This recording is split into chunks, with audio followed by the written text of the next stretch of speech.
So here we are. There it is in all its glory, so we can get the whole thing in. There we go. So it just, I mean, it looks, even down to the headstock, it looks like a Gibson J200. Obviously it's not, for a bunch of reasons, but let's look at this a little bit more closely and see what it looks like at first glance. So overall, looking at the body, it doesn't seem too bad.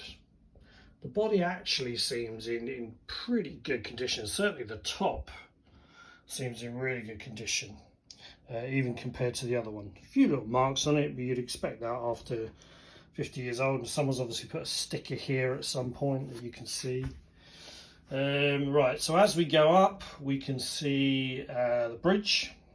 Beautiful kind of pearl. I suspect it's fake pearl inlay. Maybe it's real, I don't know. There's a dot there where that looks like it's coming out. And there's also, you can see here and here, where someone's screwed the bridge through the top. Very common thing back in the day. So that's really nice. So on the face of it, you kind of go, that would be really cool to restore, but there are some problems with it. For a start, look at that. Size of that gap under there. So that is most definitely coming away. And look how thin that is.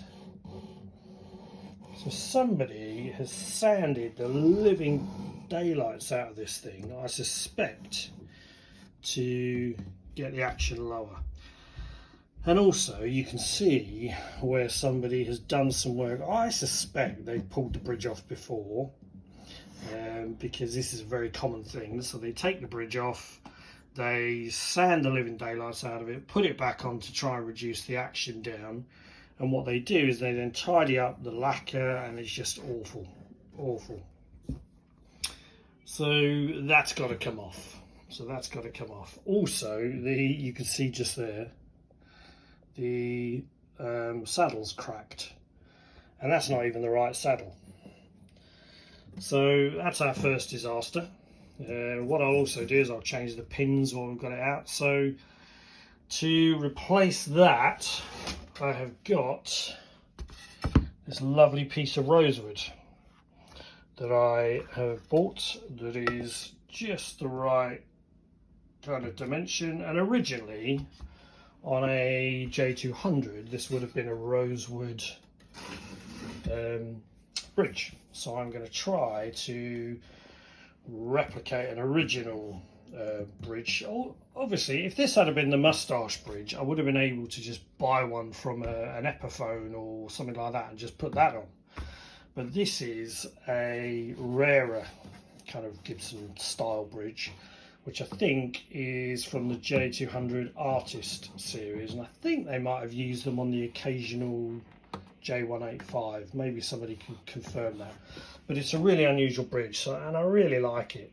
So I'm going to replace that with a nice new rosewood one. As we go up here, we can see the Pickguard, which is thin and rubbish anyway, is just coming away. You can see gaps there.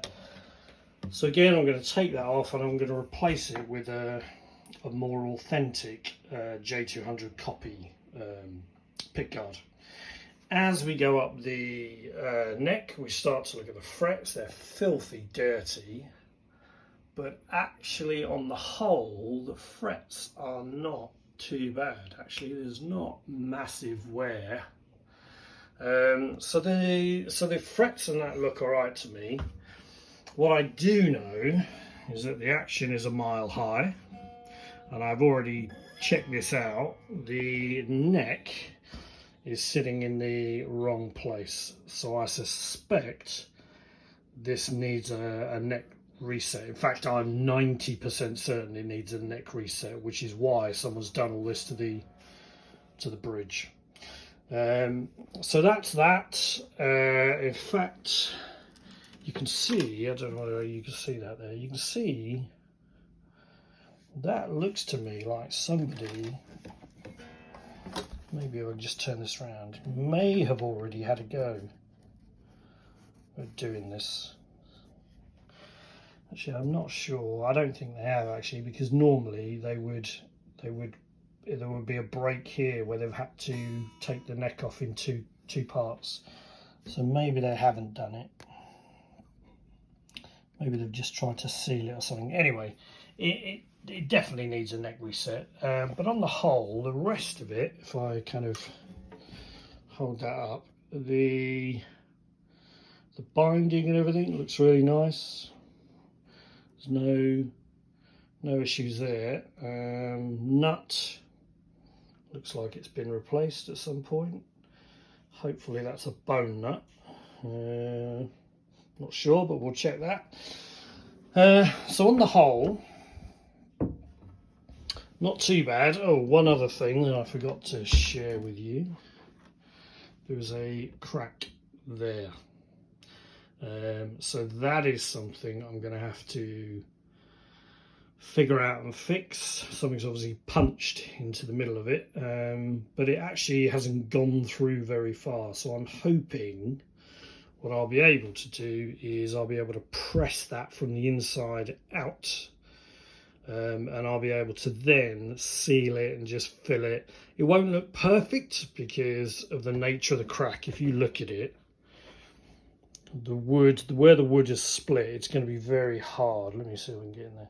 It's going to be very hard to make that completely invisible.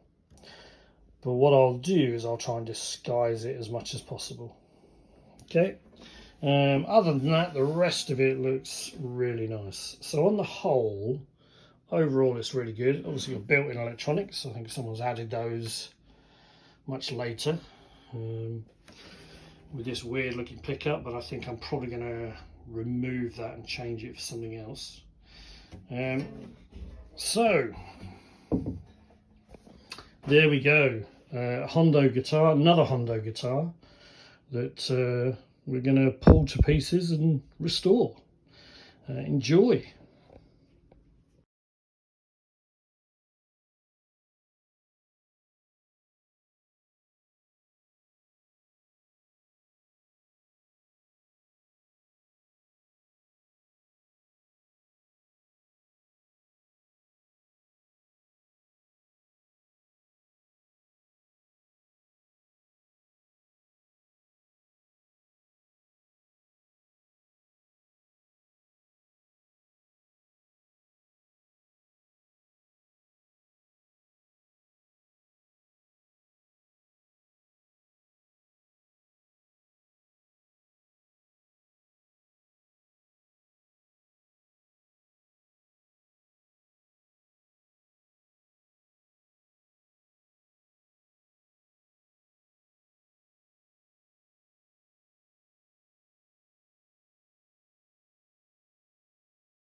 I've just realised, like an absolute idiot, that I've not unscrewed the bridge from the top. So remember I said these were screw holes. Well, underneath there are screws that are screwing into the bridge. So if I don't take those off, we're never getting in there anyway.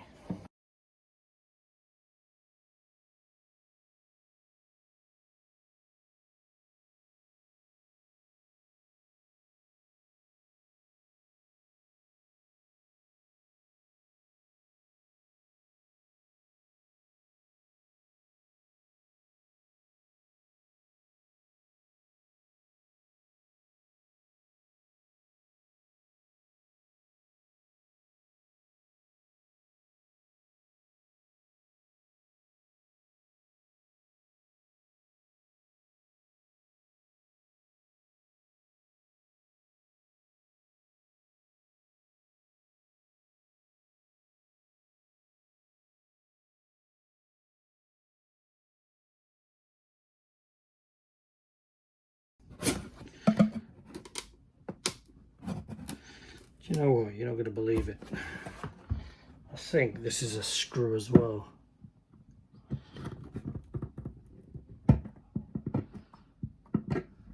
It is. It's not even a real dot, it's a piece of paper. Look at that. That is terrible. Okay. Now I'm going to need to change my screwdriver bit, because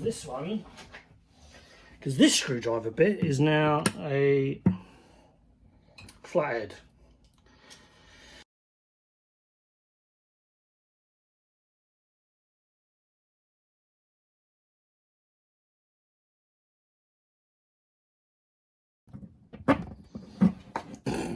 Look at this. Are you ready? Look at that. That is, don't even know what that is. That's sure as chicken's not rosewood. I don't know what that is. What I'm going to try and do is I'm going to try and salvage the bits of mother of pearl, because I'm going to use those to trace some new ones in beautiful white. White mother of pearl, so that I can then do that. Look at that. What an absolute mess.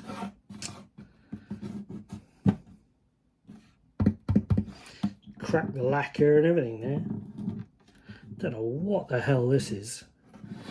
Red marker pen, bloody black marker pen. God knows. God knows. Right, now then, I'm going to try and do, as that's come off so easy, I'm going to try and do the pickguard. So what I'm going to do, let me see if I can get that so you can see it. Right, so let's put this on here. Just give this a bit of heat. And I suspect that this is just going to slide off once I've got the glue all nice and soft and malleable.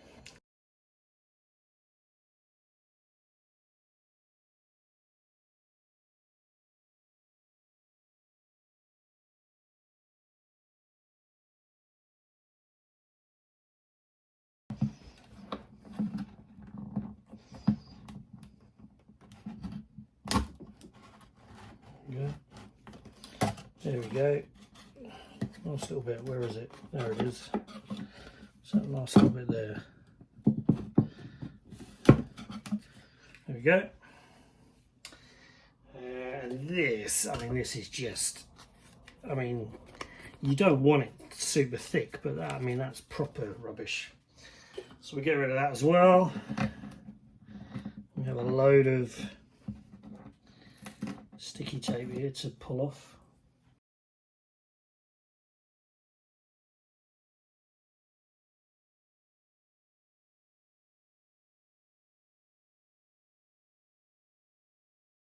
Let's see if that works a little bit better. Who knows? What it does mean is you've got to look at my ugly face. So what I'm doing here is I'm just very tentatively easing this up, because what I want to try and do is keep the original sticky stuff on top of the blade, because if I do that, then the rest of it should come with it. That's still wobbling around like mad, isn't it? Right, so let me get that bit off.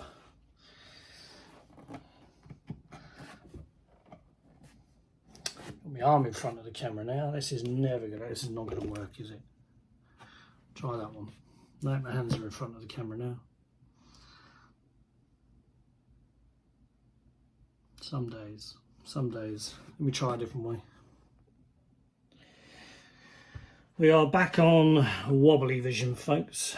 Can't really do much about it because right, so this bit here is stuck down differently.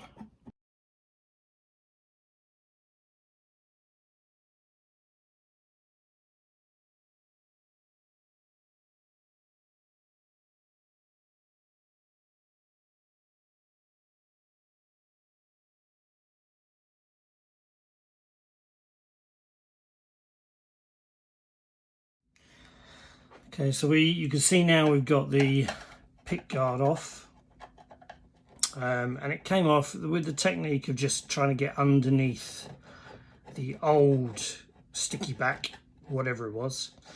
It just made it easier to then take the top coating off. And all I'm doing now is I'm just tidying up, so any areas where there's a little bit of glue still sitting on the top, I'm just going around and I'm just taking those off.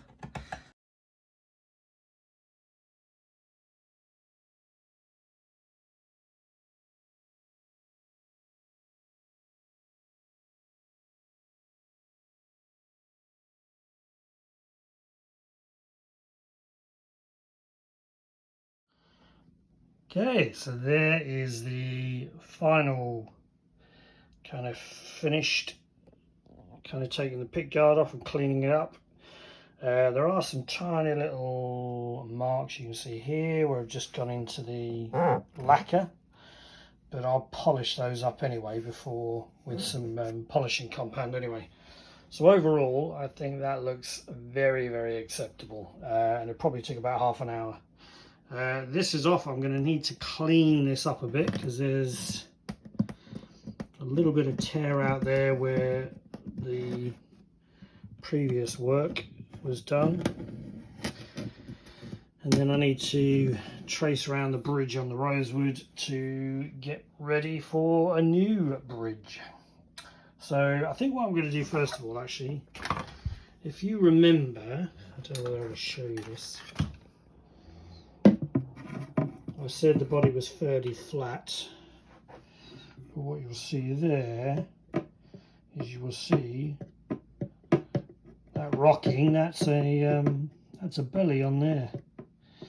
So I think what I'm going to do is I'm going to get my clamps out. I'm going to clamp this flat. I'm going to clamp an extra piece on here compared to here just to give it a little bit of a twist to get it flat again. And I'm going to just steam and leave that for a couple of days. But overall, I think if we look at that now, that's come out all right. Very pleased with that. Next bit.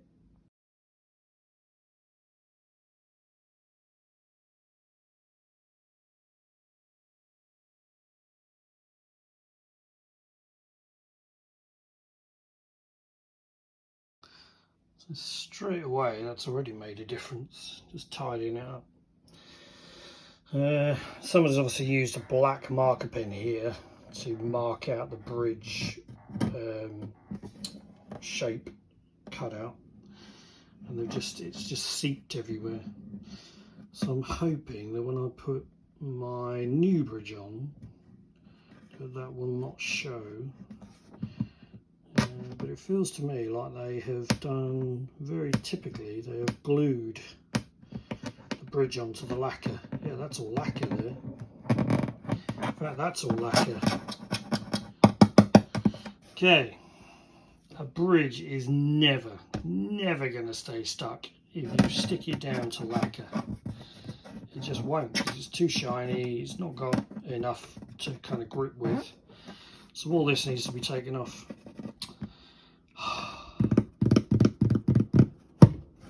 Oh well, onwards and upwards, we'll keep going. And there we go. There is our new bridge. Looking pretty awesome, I think. I think the measurements are fairly accurate. No. So this is my template that I have made from partly from the original bridge that was here, but then also from looking at pictures and stuff on Gibson's. So here we are. So this just gives me, you can see, if you look around there, that just gives me enough room to cut the shape out and have enough wiggle room to then sand it down to the right shape and everything like that. So now I need to go and find somebody who's got a band saw or a skill saw that can do this. Okay.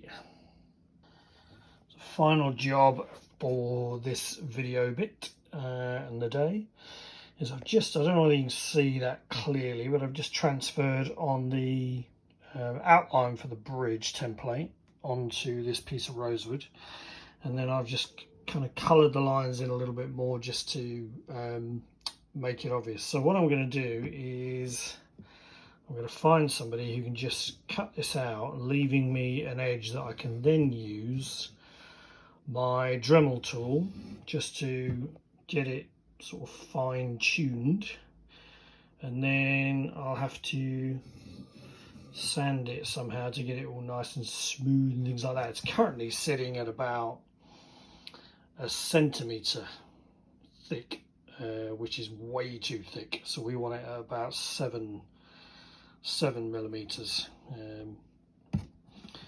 So yeah, so I'm going to have to sand quite a lot of material off the top as well. But we shall see, we shall see. Next time you see it, it will not look like that. It will look more like this, but not that crappy thing, something better. Right, onwards.